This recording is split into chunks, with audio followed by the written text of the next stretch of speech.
Assalomu alaykum. Va alaykum assalom. Furajon, bu nima qiliq?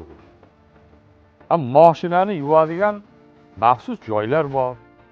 Mahallada o'zi suvni tanqisligini yaxshi bilasiz. Yaxshi emas. Uzr aka. Aziz yurtdoshlar, suvni behuda isrof qilish ham voldir. Ota-bobolardan qolgan bu qadriyatga amal qilaylik. E'tibor bering, agar shlangda oqayotgan suvda 15 daqiqa mashina yuvilsa, 120 litr, chelak bilan yuvilganda esa 40 litr suv sarflanadi. Shuningdek, uyda jumrak 1 daqiqa ochiq qolsa, 7-8 litr suv oqib ketishi mumkin.